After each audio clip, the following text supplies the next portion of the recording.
আর মাত্র কয়েক ঘন্টা আগামীকাল জগন্নাথ ধামে রথযাত্রা, আর তা নিয়ে সেজে উঠেছে সৈকত শহর দীঘা। আজ জগন্নাথ মন্দিরের নেত্র উৎসব, আগামীকাল রথযাত্রা। 15 দিন অনশর পর্ব কাটিয়ে আজ ফের ভক্তদের দর্শন জগন্নাথ দেবের। আমরা দেখেছি গতকালকেই দীঘাতে পৌঁছে গিয়েছিলেন মুখ্যমন্ত্রী মমতা বন্দ্যোপাধ্যায়, এবং গত কয়েকদিন ধরে দীঘাতে রীতিমতো পর্যটকদের ঢল নেমেছে। আর আজকে অনশর পর্ব কাটিয়ে জগন্নাথ দেব দর্শন দেবেন আবারও ভক্তদের। তো সকাল থেকে কি কি উপাচার হয়েছে আর সারাদিন কি কি উপাচার রয়েছে, এখনকার ছবিটা ঠিক কিরকম, আমাদের সঙ্গে সেখান থেকেই সরাসরি রয়েছেন আমাদের প্রতিনিধি পঙ্কজ। পঙ্কজ, আজ জগন্নাথ দেবকে ঘিরে কি কি উপাচার সকাল থেকে পালিত হলো এবং সারাদিন কিরকম কর্মসূচি রয়েছে, তারই পাশাপাশি এই মুহূর্তে দীঘার ছবিটা ঠিক কিরকম? দেখো অনিন্দিতা, একেবারে 15 দিনের যে অনশর পর্ব কাটিয়ে জগন্নাথ দেবের দর্শন করলো পর্যটক সহ দর্শনার্থীরা। সকাল থেকে কিন্তু ভিড় লেগেই আছে এখনো পর্যন্ত, যেখানে পূজা অর্চনার মাধ্যমে জগন্নাথের ভাই বোনকে সেই নতুন সাজে সজ্জিত করে মণ্ডপের মধ্যে বসানো হয়েছে। সেই জগন্নাথ দেবের মূর্তি এবং বলভদ্র সুভদ্রাকে নতুন পোশাক পরানো হয়েছে নেত্র উৎসবের মাধ্যমে। 15 দিনের পরেই কিন্তু এই জগন্নাথ দর্শন করছেন দর্শনার্থীরা। সেক্ষেত্রে তোমাকে প্রথমেতে জানাবো, এখানে যে দর্শনার্থীরা আসছেন, দিদি কোথা থেকে এসছেন? জগন্নাথ দেব দর্শন করলেন 15 দিন পরে, কেমন লাগছে? খুব ভালো লাগছে, আর এই সময়টাও খুব সুন্দর হয়েছে। জগন্নাথ দীঘাতে এসছেন, পুরী জগন্নাথের দর্শন করলেন সমুদ্রের পাশাপাশি, এটা খুব ভালো লাগছে, পরিবেশ খুব সুন্দর। আপনার নাম? পায়েল চৌধুরী। আপনি? আমি লিপিকা সাহা। কোথা থেকে এসছেন? আমরা বীরভূম থেকে এসেছি। বীরভূম থেকে এসছেন, জগন্নাথের দর্শন করলেন, খুব সুন্দর লাগলো, মন ভরে গেল। পুরীতে তো জগন্নাথের রথ দেখেছি, এখানে যেমন পরিবেশটা সুন্দর, সঙ্গে আমরা যে এন্ট্রিটা সহজে নিতে পেরেছি, আর ভিড়ভাড়টা কম আছে, আমাদের দেখে খুব ভালো লেগেছে। হ্যাঁ, ভগবানের দর্শন খুব সুন্দর হয়েছে। একেবারে অনিন্দিতা, দেখো দর্শনার্থীরাও তারা কিন্তু উৎফুল্ল, যেখানে মনের সুখে তারা দর্শন করছেন, যেখানে ভিড়ও রয়েছে পর্যটকের। সেক্ষেত্রে সকাল থেকেই কিন্তু দর্শনার্থীদের ভিড় সৈকত সরণি দীঘায় জমজমাট দীঘা সেজে উঠেছে।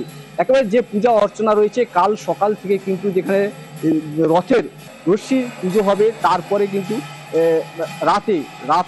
আজকেই রাতেই কিন্তু যে মন্দির, কিন্তু যেখানে মন্দিরের সামনে রয়েছে জাতীয় সড়ক, সেই সড়কের সামনে কিন্তু রথের যে 3টি রথ সেখানে দাঁড় করানো হবে। তারপরেই কিন্তু সকালে সেই রশ্মি টান দেবে। রাজ্যের মুখ্যমন্ত্রী মমতা বন্দ্যোপাধ্যায় ইতিমধ্যে কিন্তু গতকাল থেকে কিন্তু পৌঁছে গেছেন। সেখানে রথের সামনে সোনার ঝাড়ু যে রয়েছে, ঝাড়ু দিয়েই কিন্তু রথযাত্রা শুরু হবে, এমনটাই কিন্তু সূত্রের খবর। ধন্যবাদ পঙ্কজ। 15 দিন পরে আজই প্রথম চালের ভোগ অর্পণ করা হবে জগন্নাথকে, এবং দুপুরে 56 ভোগে থাকছে এলাহি আয়োজন। আর বিকেলে রশি পুজোয় অংশ নেবেন মুখ্যমন্ত্রী মমতা বন্দ্যোপাধ্যায়। আমরা জানি কি জগন্নাথ 15 দিন উনি অসুস্থ ছিলেন, আজকে ভগবানের পথ খুলে গেছে। তো ভগবানকে আমরা জানি কি যখন 15 দিন অসুস্থ থাকেন কিছু ভোগ লাগানো হয় না, খালি ওষুধ দেওয়া হয়। আজকে ভগবানের জন্য রান্নাও হচ্ছে, 56 ভোগ হচ্ছে, ভগবানকে অলরেডি ভোগ অর্পণ করা হয়েছে, সারাদিন ভোগ হবে। আমরা আশা করি কি অনেক লোক আসবে, আজকে দর্শন দেবেন। দীঘা রথযাত্রায় 3টি প্রধান রথ রয়েছে, সেগুলির প্রত্যেকটির আলাদা নাম রয়েছে। জগন্নাথ দেবের রথের নাম নন্দীঘোষ, বলরামের রথের নাম তালধ্বজ এবং সুভদ্রার রথের নাম দর্পদলন। এই 3টি রথের প্রত্যেকটির নিজস্ব বৈশিষ্ট্য রয়েছে। নন্দীঘোষ হলো জগন্নাথ দেবের রথ। এই রথের 16টি চাকা রয়েছে। জগন্নাথের রথের রং লাল ও হলুদ। তালধ্বজ হলো বলরামের রথ। এই রথের 14টি চাকা রয়েছে। বলরামের রথের রং লাল ও নীল। আর দর্পদলন হলো সুভদ্রার রথ। এই রথের 12টি চাকা রয়েছে। সুভদ্রার রথের রং লাল ও কালো। জগন্নাথ দেবের রথের সারথি দারুকা। এই রথটি টানার দড়ির নাম শঙ্খচূড়া।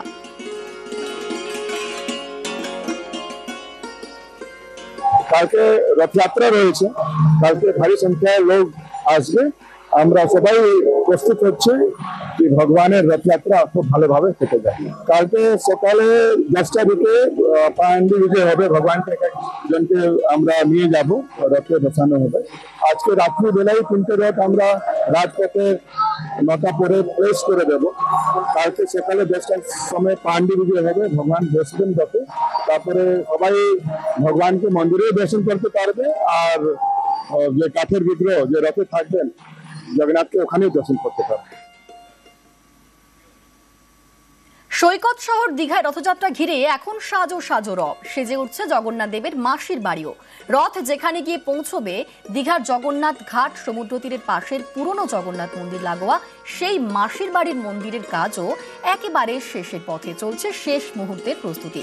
আজ জগন্নাথ মন্দিরের নেত্রোৎসব, আগামীকাল রথ, আর সেই রথের সূচনা করবেন মুখ্যমন্ত্রী মমতা বন্দ্যোপাধ্যায়। প্রথম যেদিন ঠাকুর পাওয়া গেছিল সেই দিন থেকে আমি এখানে পুজো করে আসছি। অনেকটা ভালো, মানে যতটা মানে বুঝে ভাষায় বলে প্রকাশ করা যাবে না। রথ এসে এখানে থাকবে, তার জন্য মাসির বাড়িতে যতটুকু আয়োজন করার কথা ততটুকু আয়োজন ঠিক চলছে। রান্নাবান্না আগে ভোগ তো বিভিন্ন রকম ভোগ হওয়ার কথা, কতটা সম্ভব হয়ে উঠছে তার দয়ায় তিনি যতটুকু করিয়ে নিতে পারবেন ততটুকুই হবে।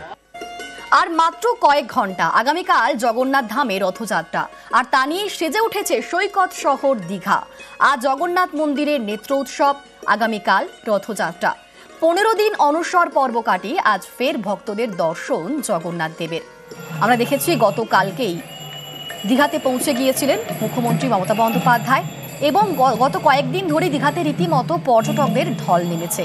আর আজকে অনশর পর্ব কাটিয়ে জগন্নাথ দেব দর্শন দেবেন আবারও ভক্তদের। তো সকাল থেকে কি কি উপাচার হয়েছে আর সারাদিন কি কি উপাচার রয়েছে, এখনকার ছবিটা ঠিক কিরকম, আমাদের সঙ্গে সেখান থেকেই সরাসরি রয়েছেন আমাদের প্রতিনিধি পঙ্কজ। পঙ্কজ, আজ জগন্নাথ দেবকে ঘিরে কি কি উপাচার সকাল থেকে পালিত হলো এবং সারাদিন কিরকম কর্মসূচি রয়েছে, তারই পাশাপাশি এই মুহূর্তে দীঘার ছবিটা ঠিক কিরকম? দেখো অনিন্দিতা, একেবারে 15 দিনের যে অনশর পর্ব কাটিয়ে জগন্নাথ দেবের দর্শন করলো পর্যটক সহ দর্শনার্থীরা। সকাল থেকে কিন্তু ভিড় লেগেই আছে এখনো পর্যন্ত, যেখানে পূজা অর্চনার মাধ্যমে জগন্নাথের ভাই বোনকে সেই নতুন সাজে সজ্জিত করে মণ্ডপের মধ্যে বসানো হয়েছে। সেই জগন্নাথ দেবের মূর্তি এবং বলভদ্র সুভদ্রাকে নতুন পোশাক পরানো হয়েছে নেত্র উৎসবের মাধ্যমে। 15 দিনের পরেই কিন্তু এই জগন্নাথ দর্শন করছেন দর্শনার্থীরা। সেক্ষেত্রে তোমাকে প্রথমেতে জানাবো, এখান থেকে দর্শনার্থীরা আসছেন। দিদি কোথা থেকে এসছেন? জগন্নাথ দেব দর্শন করলেন 15 দিন পরে, কেমন লাগছে? খুব ভালো লাগছে। আর এই সময়টাও খুব সুন্দর হয়েছে।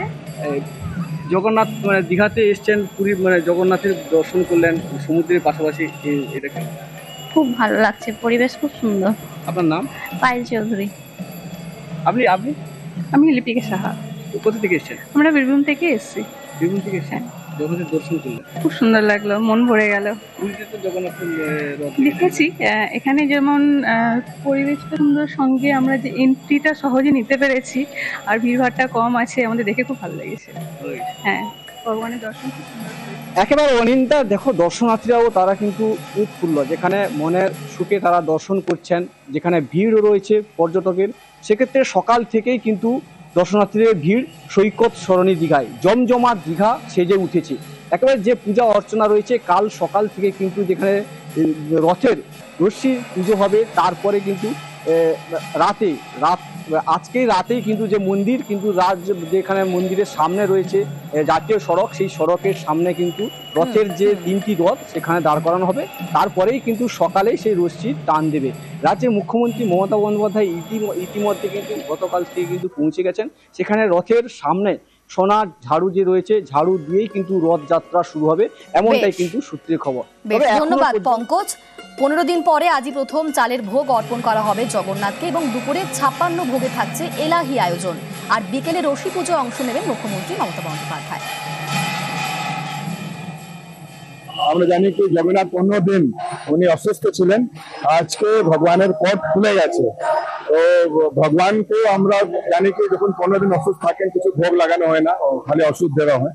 আজকে ভগবানের জন্য রান্নাও হচ্ছে, 56 ভোগ হচ্ছে, ভগবানকে অলরেডি ভোগ অর্পণ করা হয়েছে, সারাদিন ভোগ হবে। আমরা আশা করি কি অনেক লোক আসবে, আজকে দর্শন দেবে। দীঘা রথযাত্রায় 3টি প্রধান রথ রয়েছে, সেগুলির প্রত্যেকটির আলাদা নাম রয়েছে। জগন্নাথ দেবের রথের নাম নন্দীঘোষ, বলরামের রথের নাম তালধ্বজ এবং সুভদ্রার রথের নাম দর্পদলন। এই 3টি রথের প্রত্যেকটির নিজস্ব বৈশিষ্ট্য রয়েছে। নন্দীঘোষ হলো জগন্নাথ দেবের রথ। এই রথের 16টি চাকা রয়েছে। জগন্নাথের রথের রং লাল ও হলুদ। তালধ্বজ হলো বলরামের রথ। এই রথের 14টি চাকা রয়েছে। বলরামের রথের রং লাল ও নীল, আর দর্পদলন হলো সুভদ্রার রথ। এই রথের 12টি চাকা রয়েছে। সুভদ্রার রথের রং লাল ও কালো। জগন্নাথ দেবের রথের সারথি দারুকা। এই রথটি টানার দড়ির নাম শঙ্খচূড়া।